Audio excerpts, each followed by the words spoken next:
बच्चों, आज हम लोग पढ़ेंगे अध्याय 4 मुगल 16वीं से 17वीं शताब्दी। ठीक है, तो आपको सबसे पहले क्या करना है, इस चैप्टर को आपने रीडिंग नहीं किया तो एक बार आप रीडिंग कर लो। इसमें मैंने देखिए आंसर, जितना भी question answer fill in the blanks है, एमसीक्यू टाइप जो भी क्वेश्चन टाइप का है, सभी क्वेश्चन का आंसर मैंने सिंपल से सिंपल लैंग्वेज में आपको बताया है। यहाँ पर देखिए जो भी क्वेश्चन है हम लोग देख लेते हैं, उसके बाद मैं उसको आपको बता दे रहा हूँ। तो देखिए यहाँ पर मिलान कराने वाला है, आप चाहो तो पहले देखिए खुद से बनाने का प्रयास कीजिए, नहीं बने तब आप वीडियो का सहारा लीजिए। समझ गए? तो हम लोग देखिए अब शुरुआत करें। देखिए अब हम लोग इसका जो चैप्टर है वो स्टार्ट करते हैं। तो यहाँ देखिए सही जोड़े लगाए मतलब मिलान कराने वाला, इधर एक तरफ मनसब है, मंगोल है। आप चाहो तो बुक में भी मेरे साथ आपको बनाते चल जाना है। देखिए यहाँ पर मनसब, मनसब का इधर मैंने आंसर लिख दिया, ऐसे मैं मिला के भी दिखा रहा हूँ। जैसे आप देखिए मनसब, मनसब को क्या कहा जाता था? पद कहा जाता, तो पद में आपको ऐसे मिला देना। ठीक है, उसके बाद देखिए मंगोल, तो मंगोल उजबेग हुआ, मंगोल हुआ उजबेग, उजबेग में आपको मिला देना। उसके बाद देखिए यहाँ पे सिसोदिया राजपूत, तो मेवाड़ में ये पड़ता है। सिसोदिया राजपूत कहाँ होता है? तो मेवाड़ में होता है, मिला देना ये मेवाड़। ठीक है, उसके बाद देखिए राठौर राजपूत, तो मारवाड़ का हुआ, ये मारवाड़ में हो गया। ठीक है, थोड़ा सा इसे देखिए पेन में डिस्टर्ब। यहाँ देखिए नूरजहां, तो जहांगीर, नूरजहां जहांगीर से संबंध रखती है, यहाँ पर रख देंगे। उसके बाद देखिए यहाँ पर सूबेदार, तो सूबेदार गवर्नर को सूबेदार कहा जाता था। ठीक है, ऐसे इसका आंसर यहाँ पर लिखा हुआ, आप ये देख के मिला सकते हो। ठीक है, अब देखिए रिक्त स्थान को भरने वाला आगे क्वेश्चन दिया हुआ है। तो अगला देखिए क्वेश्चन में यहाँ पर, तो क्वेश्चन यहाँ पर दिया हुआ है का नंबर है डैश अकबर के सौतेले भाई मिर्जा हाकिम की राजधानी थी, तो कहाँ पर थी? तो उसका आंसर क्या हो जाएगा? तो काबुल में ऐसे हो जाएगा, तो यहाँ पर लिख देंगे काबुल। ये आपको इसमें भर देना है काबुल, मैं बोल दे रहा हूँ आपको लिख देना है काबुल।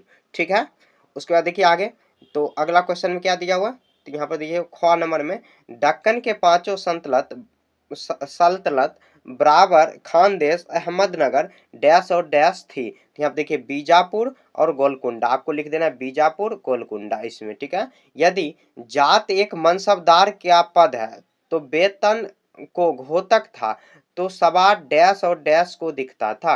यहाँ देखिए सन उत्तरदायी, तो यहाँ पर लिखेंगे सन और उसके क्या उत्तरदायी दिखता था, तो आपको ऐसे भर देना।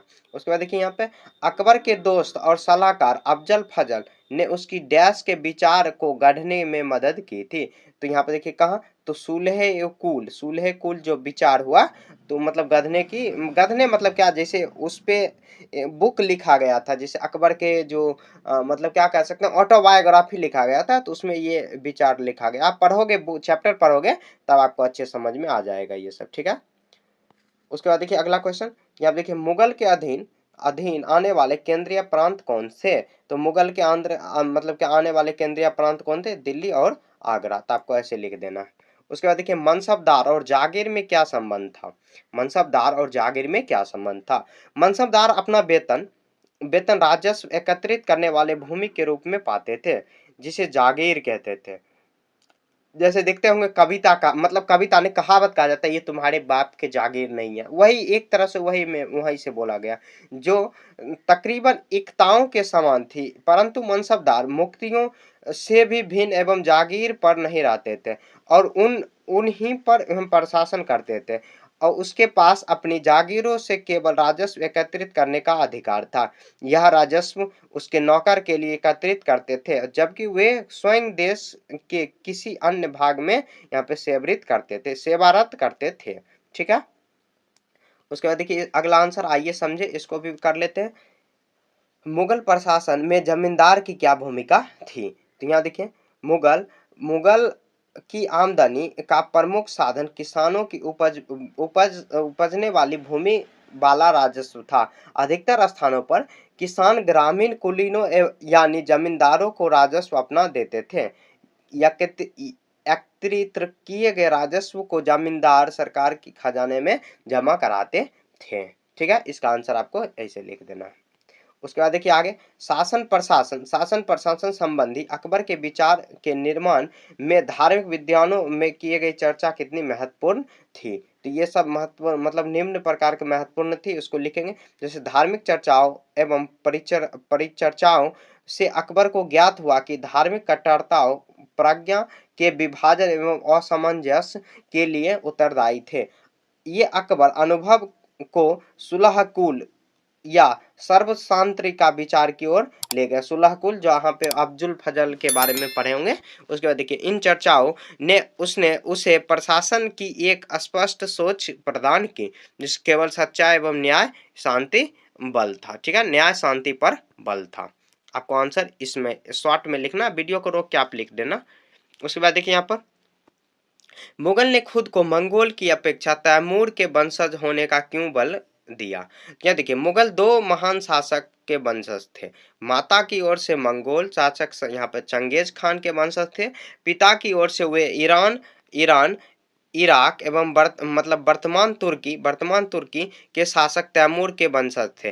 परंतु मुगल अपने को मंगोल एवं मुगल कहलवाना क्यों पसंद नहीं करते थे। तो ऐसा इसलिए क्योंकि वो चंगेज खान के जुड़ी स्मृतियों सैकड़ों व्यक्तियों के नरहंसार से संबंधित थी।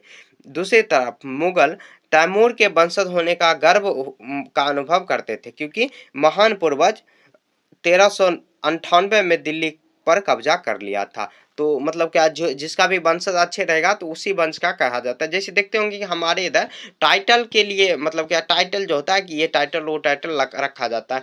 तो जो भी देखते होंगे कि आज़ादी में अच्छे से मतलब क्या, आज़ादी में या कोई भी और फील्ड में जो अच्छे से मतलब किए हैं तो उनका टाइटल ज़्यादा प्रचलित होता है, उनका वो टाइटल रखते हैं और बताते वो हमारे वंशज के थे, वो हमारे जात पात के थे। ऐसा हर जगह हो रहा है, अभी भी हो रहा है। तो उसी तरह मुगल भी चाह रहा था कि हमको मतलब किसका राजवंश का लोग माने। तो यहाँ पर आगे हम लोग पढ़े तो किसके राजवंश था, आप कमेंट में बता सकते हो। इसके राजवंश का वो मतलब चाह रहा था, मतलब क्या लोग उसको मुगल अगर कहें तो उसको उतना अच्छा नहीं लगता था।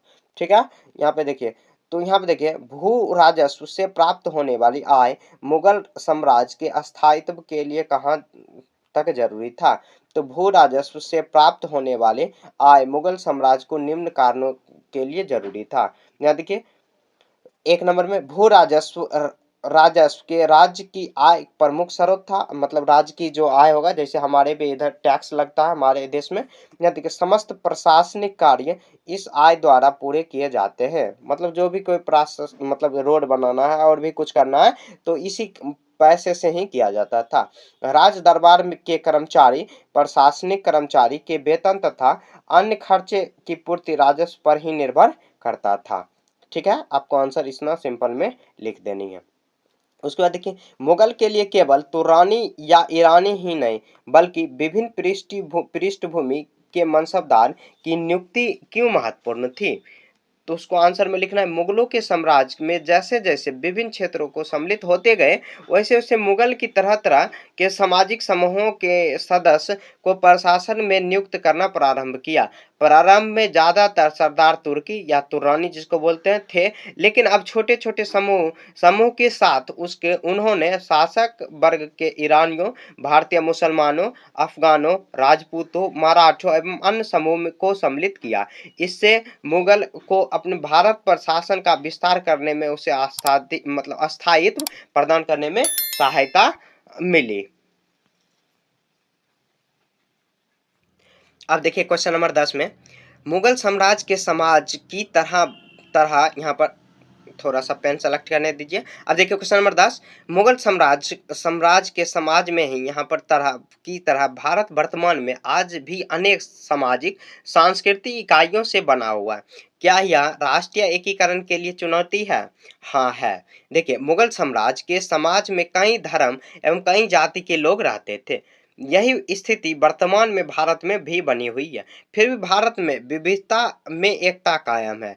भारत में विविध प्रकार की संस्कृतियां जैसे संगीत, नृत्य, भाषा, पर्व त्योहार, साहित्य, खान पान, रहन सहन, पहनावा आदि कई तरह से विभिन्नता देखने को मिलती है। विविधता मतलब क्या हुआ, जैसे मान लीजिए आप जैसे अभी कपड़े पहन रहे हो वैसे ही अगर मान लीजिए दूसरे एरिया में आप जाओगे अपने इंडिया में ही तो अलग कपड़े पहने जाएगा। जैसे आप जो भी खाना रेगुलर खाते हो तो वहाँ पे अलग खाना दूसरे जगह पे, तो वो सब विविधता हो गई जो आपसे अलग है बिल्कुल।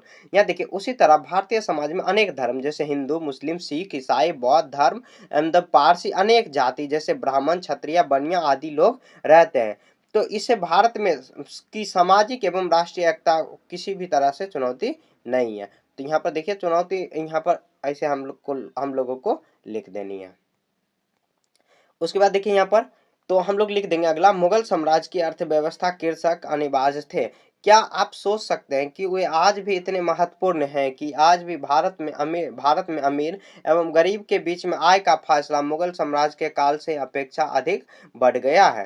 तो यहाँ देखिए, मुगल साम्राज्य की अर्थव्यवस्था कृषि पर आधारित थी। वर्तमान अर्थव्यवस्था भी कृषि पर आधारित है, लेकिन राष्ट्रीय आय में कृषि का योगदान धीरे धीरे घटता जा रहा है। दूसरे क्षेत्र जैसे उद्योग, संचार, सूचना प्रौद्योगिकी, यातायात, संचार, पर्यटक एवं अन्य सेवा क्षेत्रों का योगदान बढ़ता जा रहा है। वर्तमान में अमीर एवं गरीब लोगों के बीच का अंतर, बीच में आय का अंतर मुगल साम्राज्य की तुलना में अधिक बढ़ा है। मुगल काल में 5.6% व्यक्ति कुल संसाधनों का 61.5 का उपभोग करते थे, जबकि लगभग आज 5% व्यक्ति यहाँ पर 90% संसाधनों का उपभोग करते हैं। संसाधनों मतलब देखिए, इतना बड़ा बड़ा आप अगर मान लीजिए रोड देख रहे हो, रोड बन रहा है, तो रोड किसके लिए बन रहा है? जिसके पास अच्छे अच्छे कार है, मतलब अच्छे अच्छे जो ट्रांसपोर्टेशन का काम करते हैं। अगर मान लीजिए आपके पास सिर्फ साइकिल है, तो रोड आपके लिए कोई काम का नहीं बचा। तो वही मतलब वो बात कह रहा है कि जितना भी हो संसाधन हो, तो 90% संसाधन का यूज, संसाधन यही, अब मतलब क्या, कोई भी जगह है बड़ा बड़ा, देखिएगा कि मतलब 100 बीघा में एक कोई लोगों का मकान है, तो मतलब वो ज्यादा से ज्यादा संसाधन जो है यूज कर रहा है। किसी के पास मतलब रहने का भी जगह नहीं है, ठीक से वो कैसे मतलब रह जाए पूरा परिवार, उसका भी जगह नहीं। किसी किसी के पास देखोगे 100 बीघा, 200 बीघा में मकान बना हुआ है। ठीक है, आपके इधर भी देखे होंगे, बहुत बड़े बड़े मकान बनाया, वो बहुत मतलब क्या बनाया गया, इतना उसको जरूरी नहीं है, फिर भी वो बनाया गया क्योंकि उसके पास पैसे हैं। तो यहाँ देखिए 5% व्यक्ति जो है 90% साधन का उपभोग कर रहे हैं। तो देखिए अगला क्वेश्चन है जो आपको खुद से करना है। तो अगला क्वेश्चन में देखिए यहाँ पर छात्र स्वयं कीजिए, तो यहाँ पर आपको खुद से ये क्वेश्चन बनाना